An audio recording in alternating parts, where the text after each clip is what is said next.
If I obtain a security clearance, will I need to carry a weapon?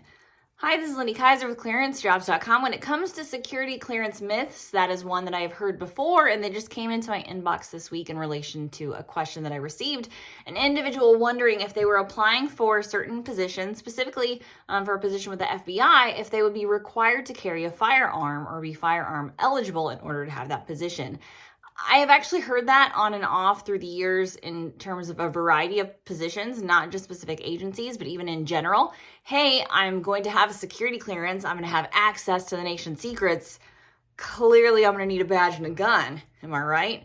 For those of us who have actually previously had a security clearance and realized the minutia and the more office-esque aspects of being a national security professional, it's almost laughable, but it is one of those, again, things that you might, if you're coming from a Hollywood perspective on what it's like to work for the CIA, FBI, or in the intel community, you might actually think that. The reality is far different. So you can work even for one of the three-letter agencies and still not be anywhere near a firearm at any point in the scope of your career. Even for law enforcement agencies like the FBI, there are a number of analyst positions, cyber positions, support, public affairs, finance requirements and positions within those agencies.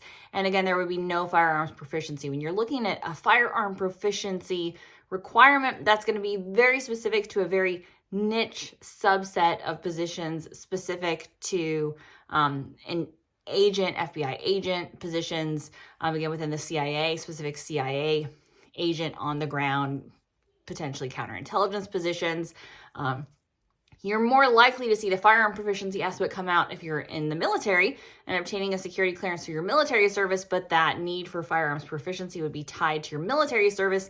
It literally has nothing to do with your security clearance. The security clearance is all about eligibility to access classified information. The other subset question that I got around this was saying, hey, if I had previous restrictions around my ability to obtain or have a firearm, would that play into my security clearance determination? Like almost everything when it comes to the security clearance process, the answer is it depends. There are specific questions that relate to firearms that are on the SF-86 or on your security clearance application. You want to make sure you answer those honestly.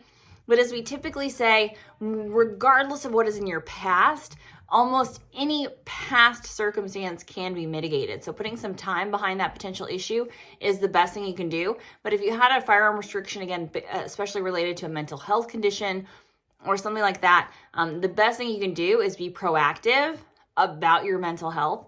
The best thing you do is be proactive about following any requirements that the government sets for you. Again, whether it's seeking mental health treatment or care. And again, just adhering to the rules, regulations, adhering to the laws around that condition or whatever your specific requirement is the best step you can take.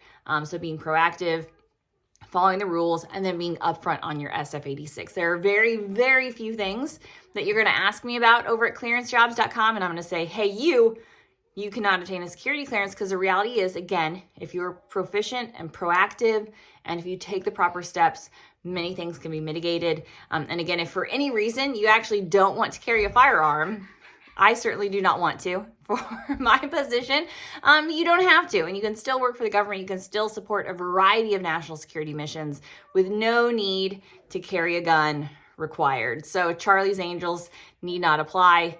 You too can be a desk warrior and fire up the keys to your laptop and support national security and not need access to guns, handcuffs, or even badges. But for more about all the different kinds of national security positions you can find and why we need all the best candidates to apply and support our national security fields, visit us over at ClearanceJobs.com.